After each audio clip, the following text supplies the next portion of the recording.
So today we're going to take another look at law of sines. This time we're going to start looking for the angle. We did talk about using the law of sines to find the sides.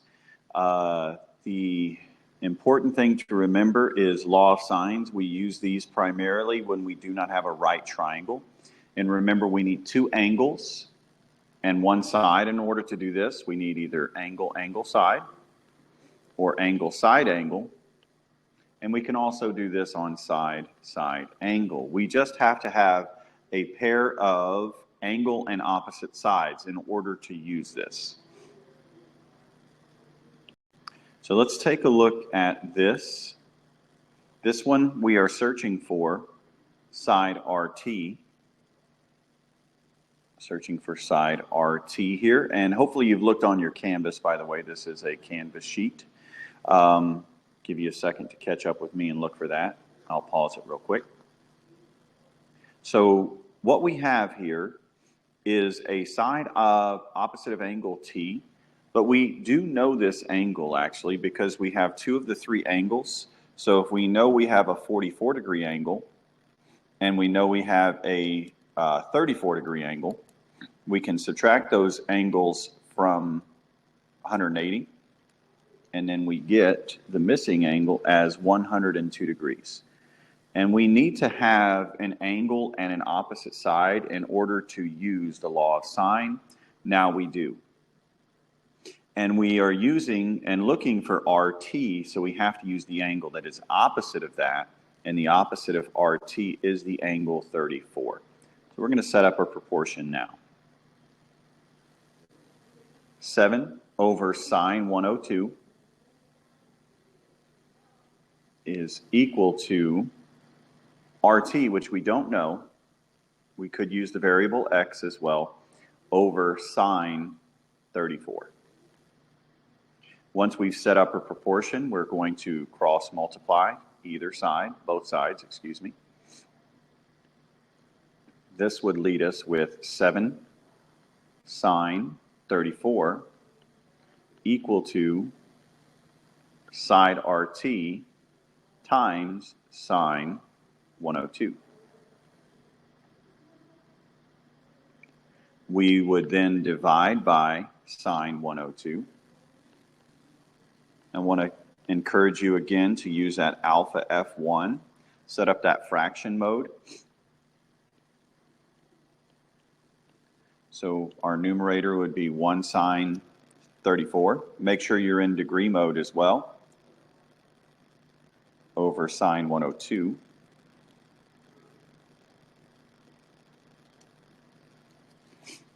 And what I get is RT, and we do a little bit of rounding here. It says round to nearest tenths, but actually this one in the nearest tenths is still just 4. It's 4.0017, so we are approximately 4. And that makes sense. The 102 had a side that was 7. And the 34 degrees would obviously be smaller than that. As I said, we're going to use the law of sine in order to find an angle as well. Remember, anytime we're searching for an angle, we're going to be using one of the inverse trigs. Now, we're obviously using law of sine, so we know we'll be using the inverse trig of sine once we get this. But what we have to have is an angle and its opposite side. We have to have one pair of those. So we do have one pair of those right here. Angle T is 144, and the side opposite of that is 17. So let's go ahead and set that up real quick. 17 over sine 141 is equal to, well, we're looking for angle S here.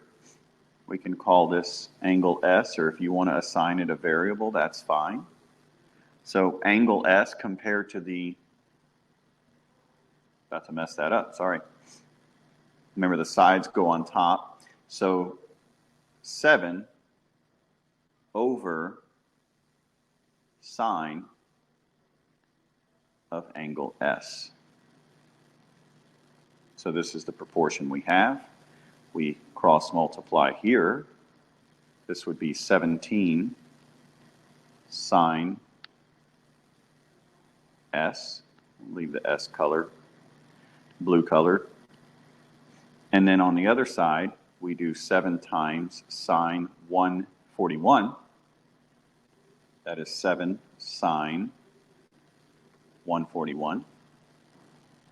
So we need to divide both sides by 17. And I'm going to keep this in the fraction form, because the longer that I keep this in a fraction form, the more accurate my answer is. So what it's going to look like now is sine of S equals all of that stuff on the right side. Notice the space I left myself. I know what I'm going to have to do here. I'm going to have to use the inverse sign, because that's the only way to separate the S from the side over there. So that's exactly what I'm going to do. I'm going to take sine -1 to both sides. Sine -1 cancels out regular sign, and we have our S. And we have to go sine -1 on the other side. And again, encourage you again, alpha F1, and just put that in as a fraction. Let's see if this answer makes sense. So what we end up with is S equals,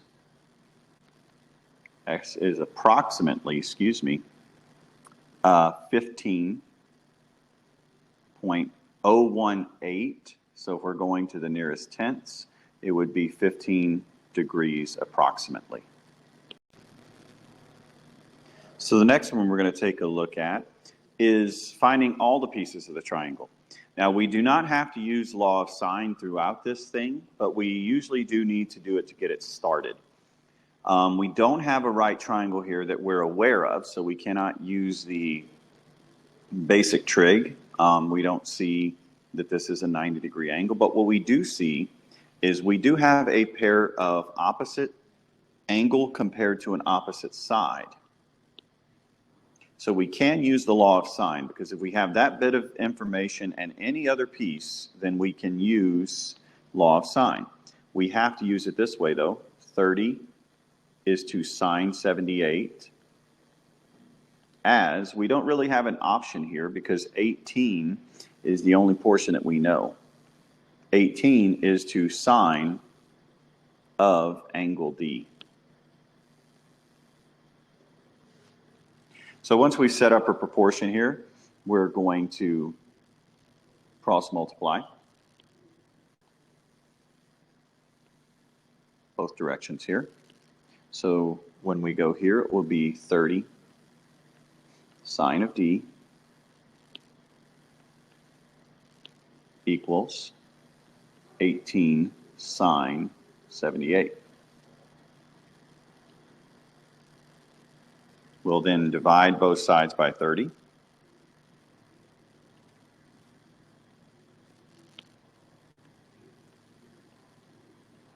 And again, I'm going to leave this in fraction form. Want this to stay as accurate as it can for as long as it can. So we're still sine of D, and we know we're looking for an angle, so we know we'll have to use an inverse function.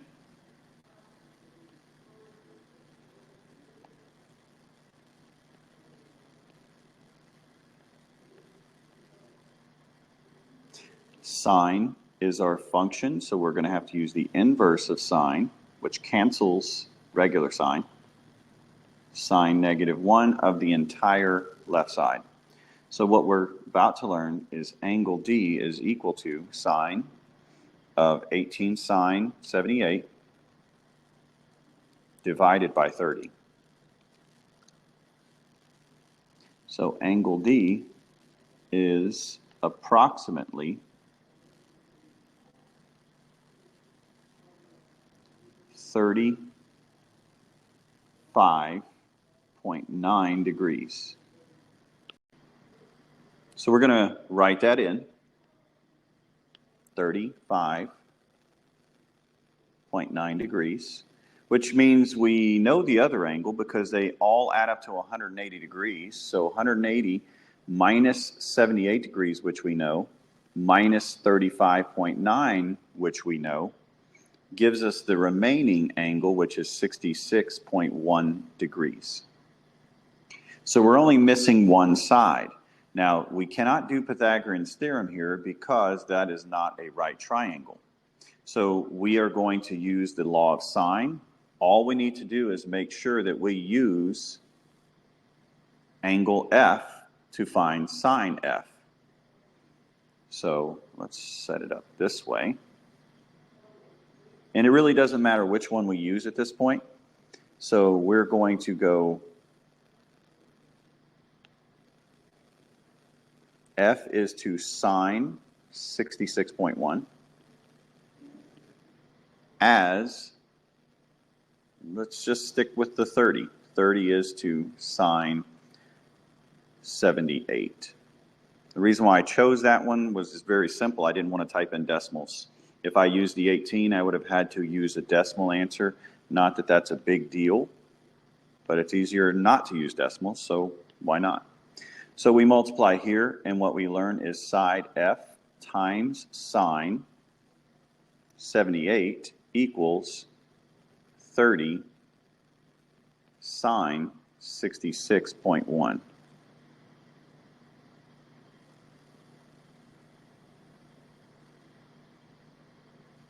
We have to then divide by sine 78 to both sides.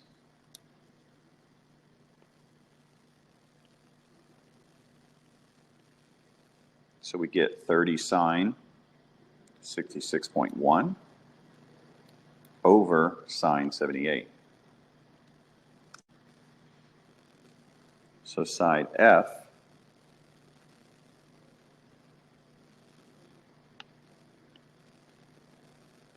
is approximately, it actually ends up being 28.04. So 28 is the best answer for that. So we have our three parts here. Our solution, angle D, is 35.9. Side F is 28.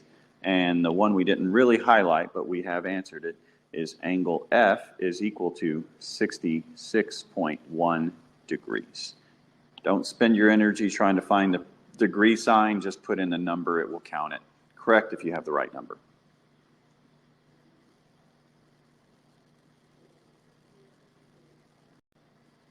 And the last example we'll do together is this one right here.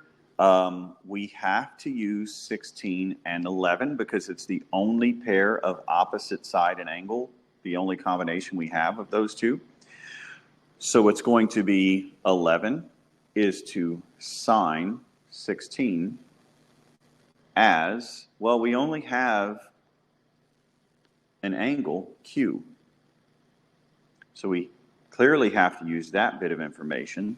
So it's going to be sine of Q, which is 61, over side Q. We've set up our proportion, and again, we're going to get another side here. We'll get the other angle as well. That's actually really easy on this one. But let's just do this since we've started. So we get 11 sine 61 equals Q sine 16.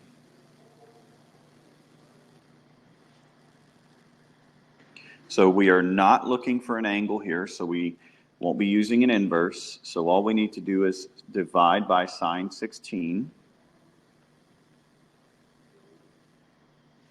So we end up with 11 sine 61 being divided by sine of 16.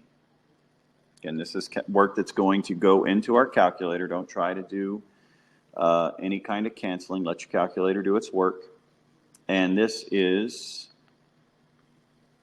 Q approximately, it ends up being 34.90, so that is 34.9. Side Q is 34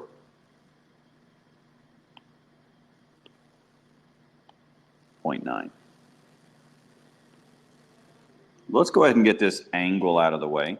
We have two of the three angles of a triangle, so the third one is just 180 minus the two known angles. So 180 minus 61 and 16. We learned that angle R is equal to, this one is equal, it's not approximately, 103 degrees. So now we're just missing a side. We cannot do Pythagorean's theorem because we do not have a right triangle here, so we will have to set up another trig ratio. This trig ratio has to involve sine of 103 because we are looking for side R. Beyond that, we get to choose the one that we want to use. So again, I'm choosing this one just because I don't want to write and type decimals. I'm going to choose 11 and then sine of 16 again. I could have chosen the other one. It does not matter because it's a ratio, it's a proportion, so it's going to come out the same either way. So on this side, what I get is R sine 16 is equal to 11 sine 103.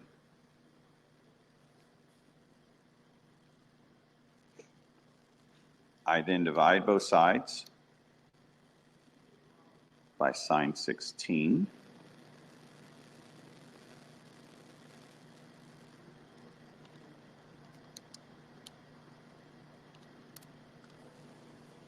And R, side R, equals 38.88. So this would be 38.9. There's no particular order in which you have to do these. You could have started by the angle or a side, but one thing you have to do is, since you only have one pair of opposite angle and side, that was the 11 over sine 16, that one had to be used. So these are our answers to our example there. So you guys have the rest of your Canvas assignment there. Work through those. You might want to start with the back and work your way forward. It's going to deal with finding all the parts of the triangle, and you can get help from me if you would like. Good luck.